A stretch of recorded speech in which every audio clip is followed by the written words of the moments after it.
শেষ রাতে দর্শনের এই প্রশ্নটি অবশ্যই এবার দেখে নেবে। ফিলোজফির স্যার এটা প্রস্তুত করেছেন, বহু কষ্ট করে তাকে প্রস্তুত করাতে হয়েছে, কারণ তিনি এত বেশি ব্যস্ত থাকেন। যাই হোক, প্রশ্ন এবং উত্তর আলোচনা করছি, দেখে নেবে। যদিও এটা প্রশ্নটি কিন্তু খুব দ্রুততার সাথে হয়েছে। ভারতীয় দর্শনে যে সমস্ত সত্যের কথা উল্লেখ করা আছে সেগুলি হলো ঋষিদের উপলব্ধিগত সত্য। খেয়াল রাখবে, প্রথম পাঠ থেকে থাকবে 24টি প্রশ্ন। তারপর বেদের আরণ্যক অংশটি হলো, এটা হচ্ছে তৃতীয় অংশ। 3 নম্বরে শুদ্ধ অদ্বৈতবাদের কথা বলেছেন কে না বল্লভাচার্য। কর্মবাদে বিশ্বাসী নাস্তিক সম্প্রদায় বৌদ্ধ।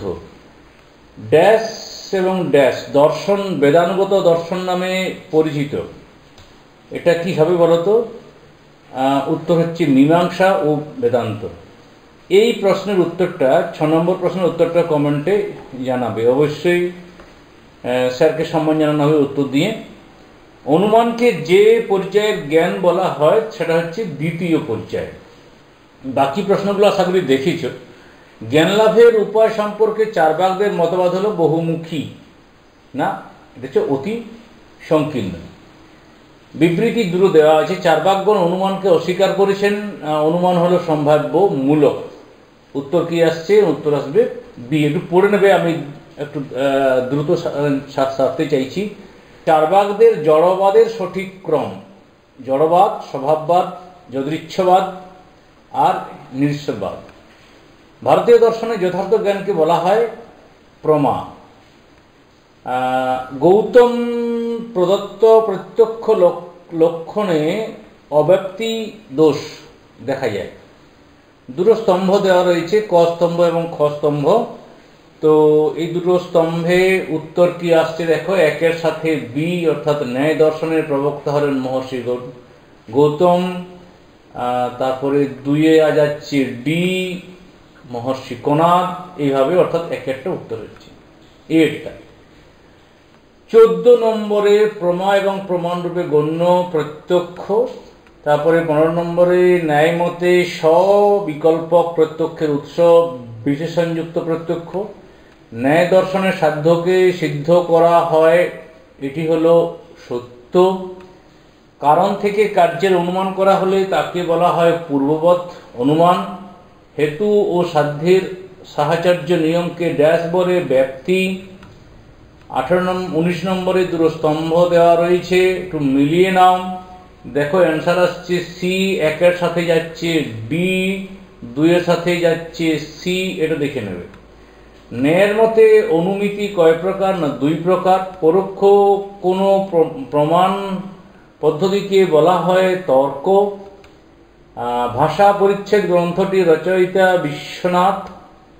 খেয়াল রাখবে, এই প্রশ্ন ছাড়া কিন্তু প্রচুর প্রশ্ন রয়েছে। এই প্রশ্নটাই আসবে এমন কোনো দিব্যি দেওয়া নেই।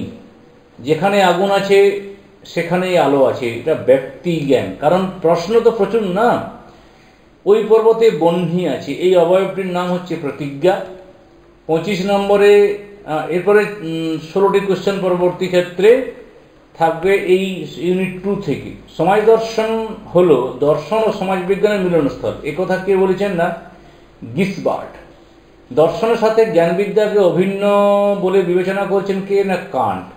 দর্শনের যে শাখায় জ্ঞানের স্বরূপ উৎস সম্পর্কে আলোচনা করা হয় হচ্ছে জ্ঞান তত্ত্ব বা জ্ঞানবিদ্যা।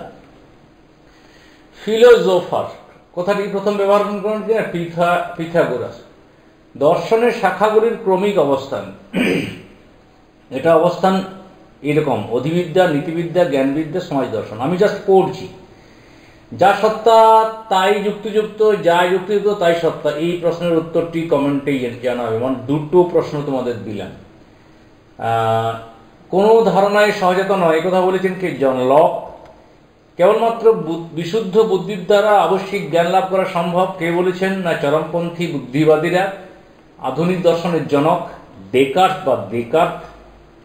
সরলরেখা হলো 2টি বিন্দুর মধ্যে ক্ষুদ্রতম দূরত্ব। এই বচনটি হলো পূর্বত সিদ্ধ সংশ্লেষক। সত্যতা বাচনিক জ্ঞানের কিরূপ শর্ত? আবশ্যিক শর্ত। প্রকৃত নরমপন্থী বুদ্ধিবিদ্যায় দার্শনিক হলেন না কান্ট। বুদ্ধিতে এমন কিছু নেই যা পূর্বে ইন্দ্রিয়ের মধ্যে ছিল না। কে বলেছেন? না লাইবনিজ। জ্ঞান লাভের পদ্ধতি হিসেবে বুদ্ধিবাদীরা যে পদ্ধতির গুরুত্ব আরোপ করছেন সেটা হচ্ছে অবরোহ পদ্ধতি। দেহ ও মন ঈশ্বরের পরস্পর বিরোধী দুটি গুণ, একথা কে বলেছেন? স্পিনোজা।